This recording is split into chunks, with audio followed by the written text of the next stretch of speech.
Et si je te disais que ce que tu ressens dans ta gorge chaque matin n'est pas un simple inconfort, mais un signal d'alerte que ton corps t'envoie, en silence, depuis des années, et que personne ne t'a jamais appris à écouter? Je suis le docteur René Marceau. J'ai exercé la médecine générale pendant plus de 40 ans dans les hôpitaux de banlieue, les petits villages reculés, les EHPAD que l'on visite à peine, et maintenant que je suis à la retraite, libéré des protocoles, des dossiers, des réunions administratives, je me rends compte d'une chose, la vérité la plus importante, je ne l'ai pas apprise sur les bancs de la faculté, ni dans les congrès médicaux. Je l'ai comprise en regardant mes patients dans les yeux. Car vois-tu, ce qui rend malade, ce n'est pas toujours un virus ou un déséquilibre hormonal. Parfois, ce qui ronge les gens en silence, c'est l'ignorance. L'ignorance déguisée en habitude, en résignation, en phrases comme « c'est l'âge », « c'est normal à mon âge »,« je tousse qu'elle est toujours un peu le matin », ça finit par passer. Mais non, ce n'est pas normal d'avoir la gorge nouée chaque jour, de se réveiller avec cette sensation d'étouffement, de devoir racler sa gorge pendant 10 minutes avant de pouvoir parler à son petit-fils au téléphone. Ce n'est pas normal de devoir vivre avec cette gêne constante, cette lourdeur invisible, cette voix qui fatigue, cette respiration qui semble lente, poussive. Tu veux savoir la vérité? J'ai vu des gens s'éteindre à petit feu, non pas à cause d'un cancer ou d'une crise cardiaque, mais à cause d'un excès de mucus jamais traité. Oui, tu m'as bien entendu, du simple mucus, ce que l'on appelle les glaires, les sécrétions, ce résidu que le corps produit, parfois pour se défendre, parfois par erreur, et qu'on laisse s'installer pendant des mois, des années. Le pire, c'est que beaucoup d'entre eux n'étaient pas malades. Ils mangeaient correctement, marchaient tous les jours, buvaient de l'eau et pourtant, leur gorge restait chargée, leur respiration incomplète, leur voix brisée. Et à force, ce mucus devient autre chose.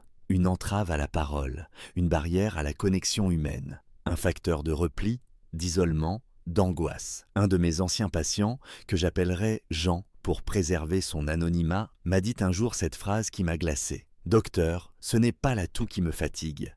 C'est de devoir expliquer chaque matin que je n'ai pas le Covid. C'est la honte, pas la douleur. » Voilà pourquoi je prends aujourd'hui la parole, non plus en blouse blanche, mais en tant qu'homme.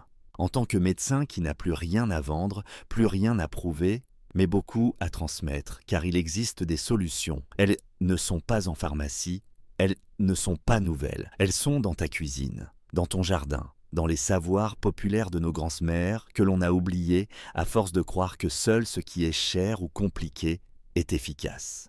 Je vais te parler de 10 plantes, 10 remèdes naturels, simples, puissants, pas des remèdes miracles, mais des remèdes justes. Et surtout, je vais t'expliquer comment les utiliser, quand, pourquoi et avec quelles précautions. Pas comme un influenceur bien-être, mais comme un vieux médecin qui a vu trop de gens souffrir inutilement. Mais avant que l'on continue ce voyage ensemble, j'ai une demande sincère à te faire. Si ce que je viens de dire t'a touché, si tu ressens, au fond de toi, que quelqu'un autour de toi vit cela sans le savoir, si toi-même tu te reconnais dans ces mots, alors je t'invite à t'abonner à cette chaîne. Pourquoi ? Parce que c'est grâce à ton geste que je pourrai continuer à partager ces connaissances. Pas pour devenir célèbre, pas pour faire des vues, mais pour que chaque vidéo soit un pas de plus vers une santé plus humaine, plus douce, plus consciente. Maintenant, avant de t'emmener à la découverte des premières plantes, j'aimerais te poser une question. D'après toi, qu'est-ce qui cause le plus souvent un excès de mucus persistant chez les adultes de plus de 60 ans? A. Une infection ou un virus non détecté. B. Un ensemble de déséquilibres quotidiens que l'on ignore, comme le reflux, l'air sec ou une mauvaise alimentation. Écris ta réponse en commentaire. A ou B. Et n'oublie pas de dire pourquoi, si tu veux. Tu pourrais aider quelqu'un sans même le savoir. On se retrouve tout de suite pour la suite. Et crois-moi, ce que tu vas découvrir va changer ta façon de respirer. À tout de suite. J'aimerais aujourd'hui te parler, non pas de médicaments, ni de traitements sophistiqués, mais de quelque chose de plus ancien, de plus intime, de plus sage. Je vais te parler de 5 plantes, 5 alliées discrètes mais redoutables, que j'ai vues à l'œuvre plus de fois que je ne peux les compter. Ces plantes, j'en ai recommandé l'usage à des patients qui n'en pouvaient plus de cette sensation de gorge prise, de respiration lourde, de voix enrouée chaque matin. Et souvent, en quelques jours, leurs témoignages ont résonné comme une confirmation silencieuse de ce que la médecine moderne oublie trop souvent. Que la nature, quand on la respecte, sait très bien nous soigner. La première plante que je souhaite te présenter est le laurier. Peut-être en as-tu déjà dans ton placard, séché, utilisé de temps à autre pour parfumer une sauce. Mais ce que tu ignores peut-être, c'est que ces feuilles abritent deux composés puissants. L'eucalyptol, qui agit comme un solvant naturel pour les glaires épaisses, et le génol, un antiseptique aux effets antiviraux et antibactériens. J'ai conseillé à un patient, Michel, 72 ans, qui avait de la peine à parler chaque matin à cause du mucus collé dans sa gorge, de boire une infusion de laurier 3 fois par semaine. Après 5 jours, il m'a rappelé, ému. Sa voix était plus claire, plus stable. Et surtout, il retrouvait la sensation de pouvoir s'exprimer sans effort. Ce n'était pas un miracle, c'était simplement une réponse naturelle à un mal souvent ignoré. L'infusion de laurier est simple à préparer. Fais bouillir une tasse d'eau, ajoute 2 feuilles, couvre et laisse infuser 10 minutes. À boire de préférence à jeun, au réveil et avant de dormir. Mais tu peux aussi en faire des inhalations. 5 feuilles dans une casserole d'eau bouillante, une serviette sur la tête, respire profondément pendant 10 minutes. Ce que j'aime dans le laurier, c'est qu'il agit progressivement. Les premiers jours, le mucus devient plus fluide. En 1 semaine, il diminue. Et au bout de 2 semaines, la gorge semble soudain plus légère.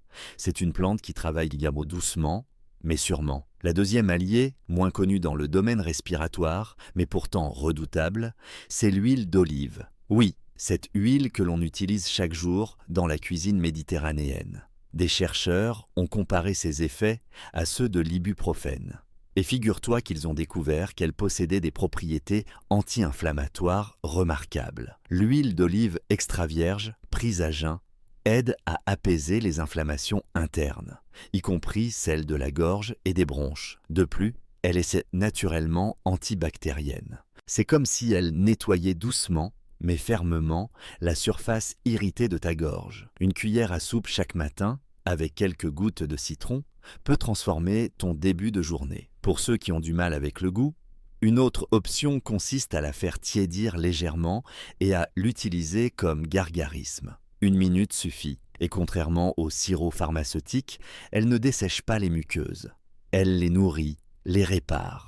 J'ai vu des patients abandonner leurs pastilles à la menthe une fois qu'ils avaient découvert ce rituel simple. 3e plante, ou plutôt 3e fruit, la goyave. Peu commune sous nos latitudes, mais précieuse au-delà des mots. Ce fruit est une bombe de vitamine C, 5 fois plus que l'orange, et contient également du zinc et de l'acide folique. Mais ce sont ces feuilles qui m'intéressent, pense le plus. Elles regorgent de quercétine, un composé aux propriétés antivirales puissantes. En infusion, elles aident à calmer l'irritation, à diminuer la prolifération des virus et à fluidifier le mucus. Françoise, une ancienne infirmière que j'accompagnais dans le sud, souffrait de congestion chronique depuis sa ménopause. Rien ne semblait l'aider, jusqu'au jour où elle a commencé à boire une tisane de feuilles de goyave chaque matin. 15 jours plus tard, elle chantonnait à nouveau. La goyave a ce don de rendre à la gorge sa clarté. Tu peux en consommer le fruit, bien sûr, mais si tu as accès à des feuilles séchées, fais-les infuser 10 minutes dans une tasse d'eau chaude, 2 fois par jour. Le clou de girofle est le 4e. Cette petite épice, presque oubliée, est un trésor. Elle contient de l'eugénol, qui représente plus de 80% de son huile essentielle. Cet eugénol est un antibiotique naturel. Il s'attaque aux virus, aux bactéries, réduit l'inflammation. Dans l'Antiquité romaine, cette épice valait plus cher que l'or. Et ce n'était pas un caprice. On avait observé que ceux qui l'utilisaient souffraient moins lors des épidémies. Tu peux faire une infusion et 2 clous dans de l'eau bouillante. 10 minutes d'infusion, à boire doucement. Tu peux aussi en mâcher indirectement, en le gardant entre la joue et les molaires. C'est fort, mais redoutablement efficace. Et pour amplifier ses effets, combine-le à de la cannelle dans une infusion. Ensemble, ces 2 épices forment un duo qui nettoie la gorge comme peu de traitements savent le faire. Enfin, Le cinquième remède de cette série, c'est le gingembre, une racine que nos grands-mères utilisaient en hiver pour réchauffer la poitrine. Mais la science moderne nous a permis de comprendre pourquoi il fonctionne si bien. Le gingembre contient des gingérols et des kaogéols qui agissent directement sur la structure du mucus. Imagine de minuscules ciseaux coupant les chaînes de protéines responsables de l'épaisseur des glaires. Il ne se contente pas de les fluidifier. Il en diminue aussi la production. J'ai vu des personnes tousser pendant des semaines, puis retrouver le silence et le soulagement en buvant chaque soir une tisane de gingembre frais, une tranche, de la taille du pouce, bouillie 10 minutes dans un demi-litre d'eau, à boire chaud. Et si le goût est trop fort, si c'est trop peu fort, une demi-cuillère de gingembre en poudre dans de l'eau chaude peut très bien faire l'affaire. Toutes ces plantes ont un point commun. Elles ne masquent pas les symptômes. Elles travaillent la racine. Elles aident le corps à retrouver sa fluidité naturelle, sa respiration pleine et libre. Et ce que je souhaite aujourd'hui, ce n'est pas que tu m'écoutes comme on écoute un professeur, mais que tu essaies, que tu ressentes par toi-même ce que tant d'autres ont expérimenté. Car il n'y a rien de plus précieux que de se réveiller le matin et de pouvoir respirer profondément, sans gêne, sans bruit, sans peur. C'est cela, le début de la liberté. En tant que médecin ayant consacré ma vie entière à soigner des corps fatigués, des souffles courts, des voix éraillées par les saisons et les années, je peux te dire une chose avec certitude. Il existe une sagesse ancienne, profondément enracinée dans notre culture populaire, qui mérite d'être écoutée. Cette sagesse, ce sont les plantes. Pas celles que l'on vend dans des gélules hors de prix, mais celles que nos grands-parents cultivaient dans leur jardin ou gardaient précieusement dans un pot en céramique, bien à l'abri de la lumière. Aujourd'hui, je veux te parler de 5 autres remèdes naturels, puissants, que j'ai vus à l'œuvre et qui méritent de retrouver leur place dans nos habitudes, surtout lorsqu'il s'agit de libérer les voies respiratoires et de mettre un terme à ce mucus qui colle, qui irrite, qui étouffe. Je commence par la cannelle, pas n'importe laquelle, la cannelle de Ceylan, la vraie, pas la cassia que l'on trouve en grande surface. Ce que je vais te dire peut sembler étrange venant d'un médecin formé à la rigueur scientifique, mais je te parle ici d'années d'observation clinique, de retours de patients et d'études trop peu relayées. La cannelle contient un composé appelé cinnamaldéhyde, qui agit comme un micro-guerrier dans les voies respiratoires. Il combat les virus, fluidifie les sécrétions et stimule le travail des cils respiratoires, ces petits balais naturels qui poussent le mucus vers la gorge pour qu'il soit expulsé. Ce que j'ai vu chez plusieurs personnes âgées, des femmes notamment, souvent très discrètes sur leurs mots, c'est que dès qu'elles ajoutaient un peu de cannelle dans leur thé quotidien, elles constataient un soulagement presque immédiat. Mais encore faut-il la consommer correctement. Une infusion, c'est une cuillère à café de poudre de cannelle de Ceylan dans une tasse d'eau chaude, infusée 10 minutes. Ou alors, mélangée à de l'huile d'olive ou de coco, en une pâte douce à laisser fondre dans la bouche. 3 fois par jour, et c'est un changement qui s'installe. Vient ensuite l'ail. J'ai une affection particulière pour cette plante. L'ail ne ment pas.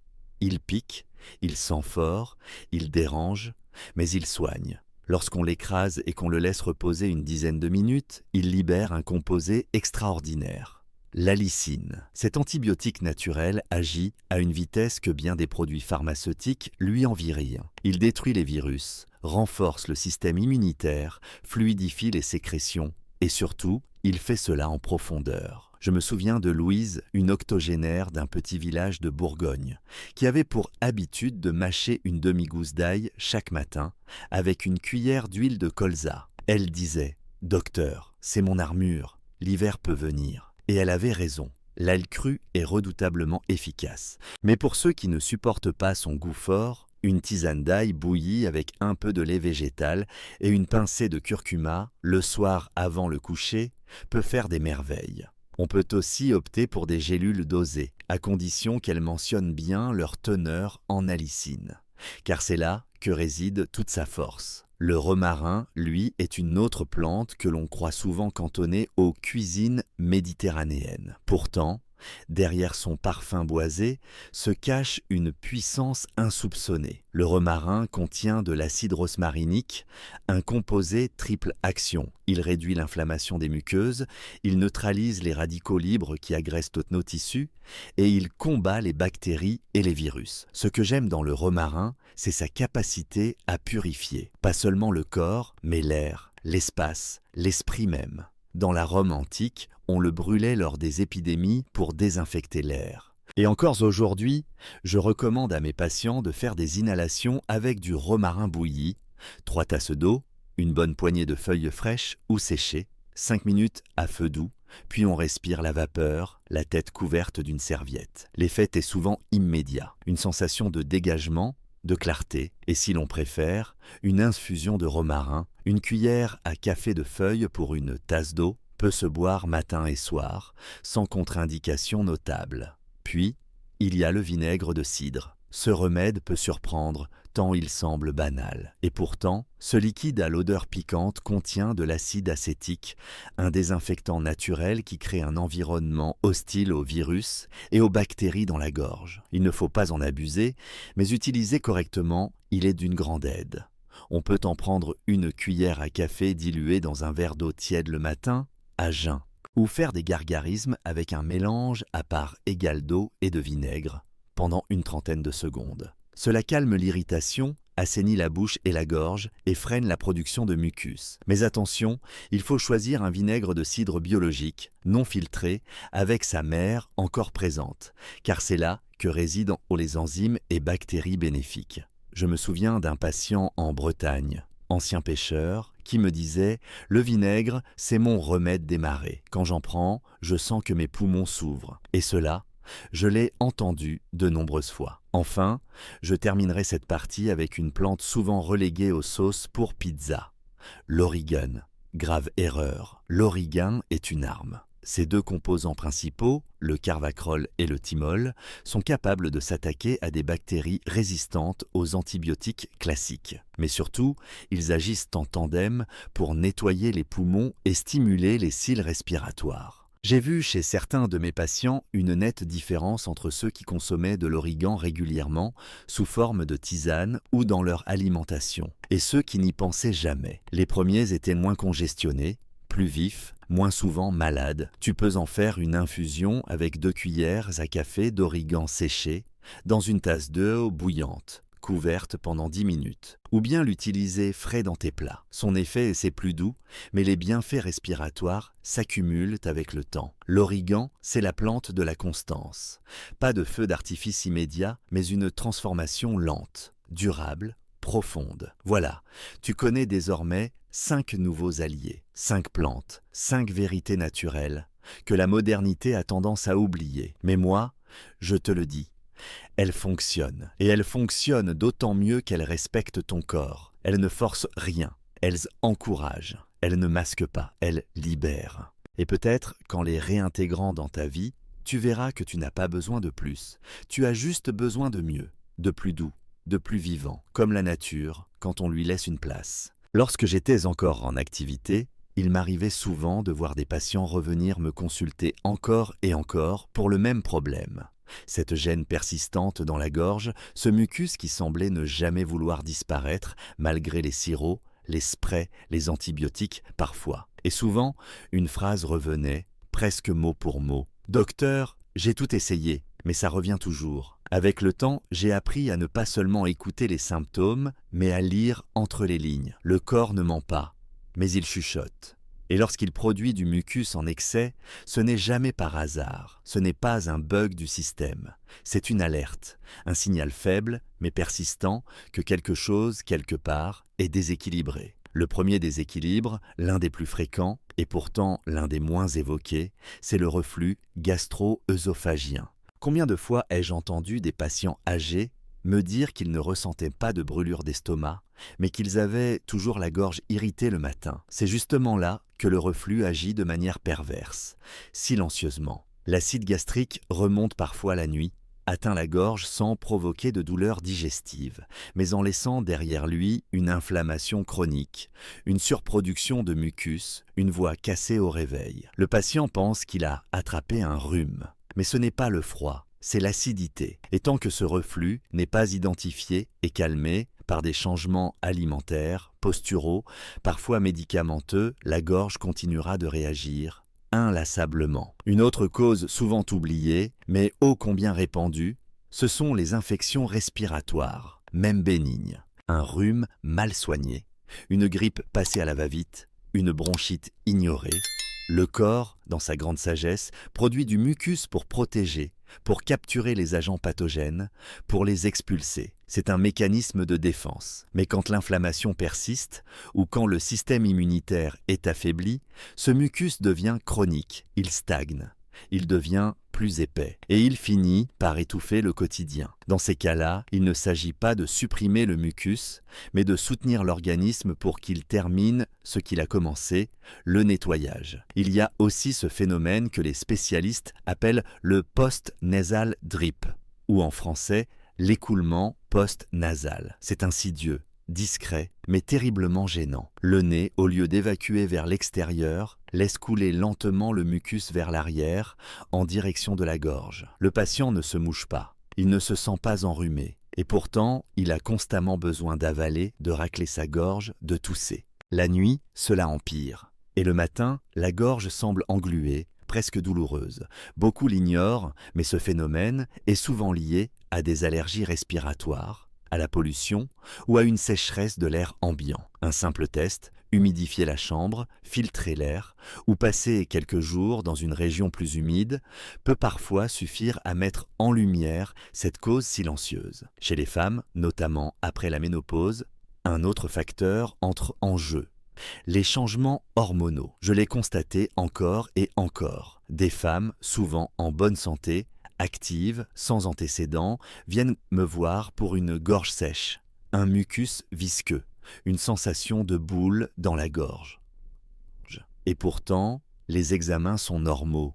Aucun virus, aucune inflammation. Mais en réalité, la chute des œstrogènes modifie la texture des muqueuses, les assèche, les rend plus réactives. Le corps, là encore, tente de compenser. Il produit plus de mucus, mais ce mucus n'est pas efficace. Il est souvent collant, difficile à évacuer, et la sensation de gêne s'installe. Là encore, des solutions existent. À travers l'alimentation, les plantes, parfois un accompagnement hormonal doux. Mais il faut d'abord comprendre ce lien que peu de médecins prennent le temps d'expliquer. Et puis, il y a le climat, un facteur que l'on minimise souvent, mais qui, pour moi, est essentiel. L'air sec, des chauffages d'appoint, des climatiseurs, des appartements trop isolés, agresse les muqueuses. Le corps, croyant bien faire, produit plus de mucus pour hydrater. Mais paradoxalement, cette surproduction ne fait qu'accentuer la sensation d'inconfort. Il m'est arrivé de recommander à certains patients de passer quelques jours près de la mer,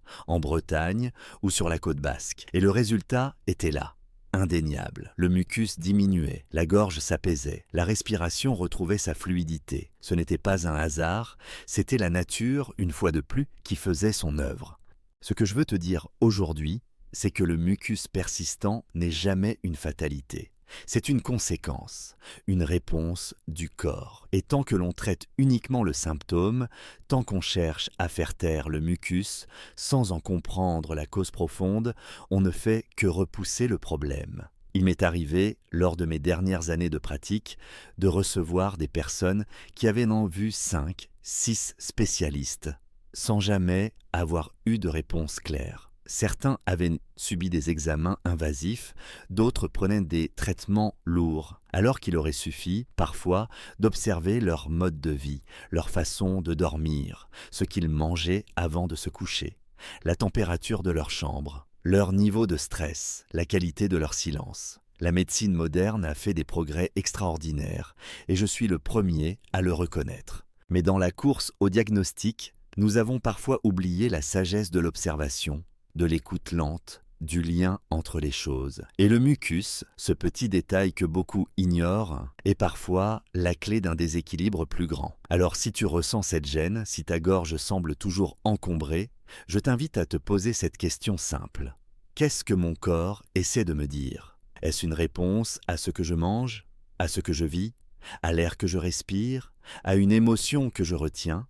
Car oui, Et cela je l'ai vu 1000 fois, le corps parle aussi avec des symboles. Et parfois, le mucus, c'est ce qui reste coincé, quand on n'a pas osé dire, quand on a trop retenu, quand on a étouffé quelque chose ou quelqu'un. Tu vois, la médecine, ce n'est pas seulement traiter. C'est aussi apprendre à écouter. Et parfois, c'est là que commence la vraie guérison. Je me souviens encore de cette femme, Martine, la soixantaine passée, qui était venue me voir avec un regard fatigué et une voix à peine audible. Ce n'était pas une douleur vive, ni une maladie aiguë. C'était une gêne sourde, constante, insidieuse. Elle me disait « Docteur, j'ai l'impression que ma gorge ne se repose jamais. J'ai tout essayé, mais ça revient toujours. » Alors, comme souvent, je ne lui ai pas prescrit un médicament. Je lui ai prescrit du temps, de la simplicité et un peu de discipline. Parce que dans beaucoup de cas, ce n'est pas le traitement qui manque, mais la manière. On sous-estime à quel point la préparation des plantes, leur dosage, leur régularité, influent sur leur efficacité. Dans notre société où tout doit aller vite, on infuse à la va-vite, on oublie de couvrir la tasse, on ne respecte ni le moment, ni la quantité. Et l'on conclut, avec une moue déçue, que ça ne marche pas. Mais moi, je l'ai vu marcher, et plus d'une fois. Lorsque c'est fait avec sérieux, avec patience, avec constance. Pour toutes les infusions que je t'ai partagées jusqu'ici, retiens cette règle simple. Une tasse, c'est environ 240 ml d'eau. L'eau doit être bouillante, mais pas brûlante, afin de ne pas détruire les principes actifs les plus fragiles. Une fois que tu as versé l'eau sur la plante, que ce soit du laurier, du romarin, de la cannelle ou autre, couvre immédiatement la tasse. Ce geste anodin en apparence est essentiel. Il empêche l'évaporation des huiles essentielles. C'est là que se trouvent les composés les plus puissants, ceux qui agissent sur tes bronches, sur tes muqueuses, sur ton immunité. Quant aux quantités, elles varient selon les plantes. Pour le laurier, 2 feuilles suffisent. Pour la goyave, 5 feuilles sèches. Pour le gingembre, une tranche fraîche de la taille du pouce ou une demi-cuillère à café de poudre. Pour le clou de girofle, 2 pièces entières. Pour les herbes comme le romarin ou l'origan, 1 à 2 cuillères à café selon qu'elles soient sèches ou fraîches. Laisse infuser pendant 10 minutes, pas moins, bois ensuite lentement, idéalement à jeun, le matin ou avant de dormir. C'est dans ces moments de calme que ton corps absorbe le mieux. Mais ce que je veux surtout te transmettre aujourd'hui, au-delà des dosages, c'est une posture, une manière d'aborder ta santé. Car ces plantes ne sont pas des pilules magiques. Elles ne n'emplacent pas un traitement médical si ta condition est grave ou chronique. Mais elles peuvent transformer ton quotidien si tu les accueilles avec respect et régularité.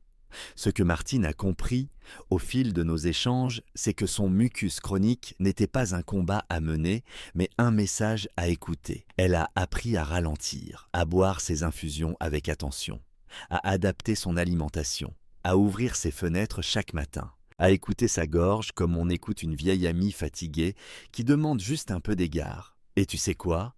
3 semaines plus tard, elle est revenue me voir. Elle ne toussait plus, elle respirait mieux.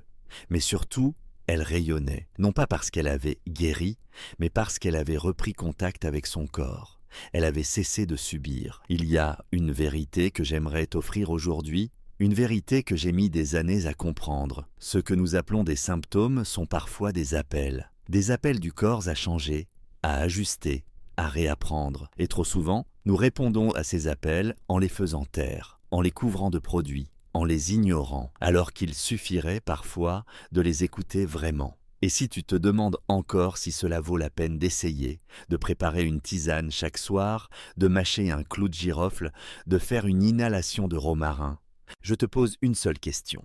Combien de matins as-tu commencé avec la gorge nouée, sans pouvoir chanter, parler, respirer librement? Et combien de ces matins aurais-tu pu vivre autrement si tu avais pris le temps de prendre soin de toi, de manière simple et naturelle? Les plantes dont je t'ai parlé ne sont pas des anecdotes. Elles sont là, chez toi, dans ton placard, dans ton jardin, peut-être. Ce sont des alliées anciennes, des sentinelles de ta respiration. Elles ne promettent pas l'éternité, mais elles peuvent t'offrir ce que la médecine oublie parfois de nommer du confort, de la liberté, de la présence.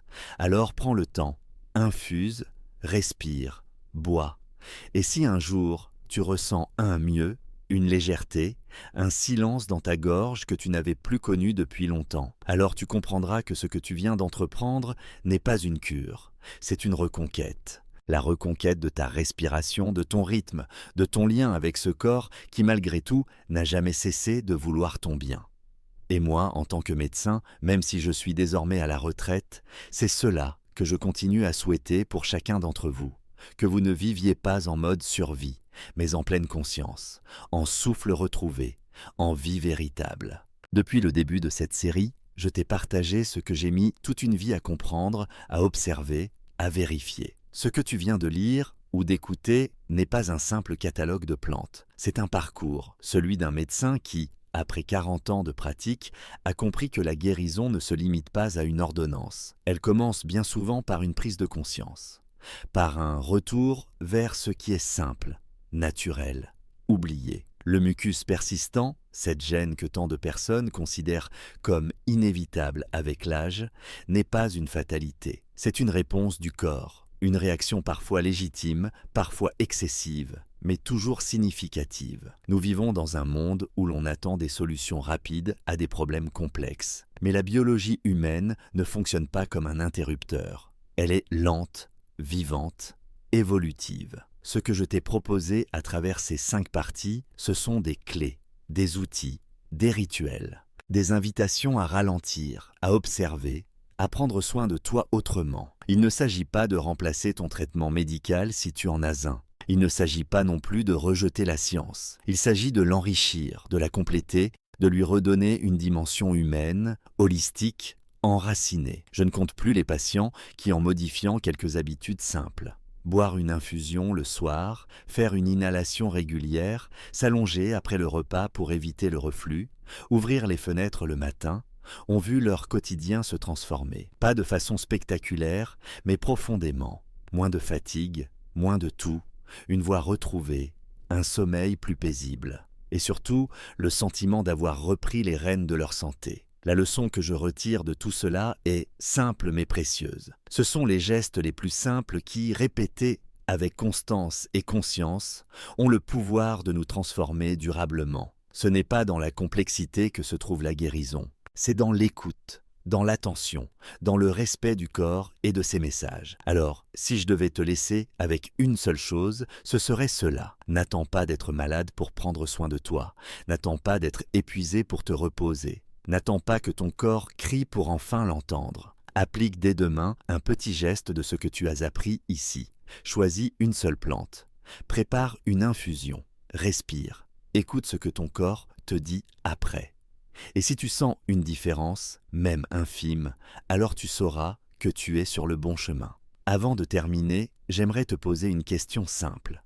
Quelle plante parmi celles que j'ai partagées t'inspire le plus confiance ou te donne envie d'essayer? A. Le laurier. B.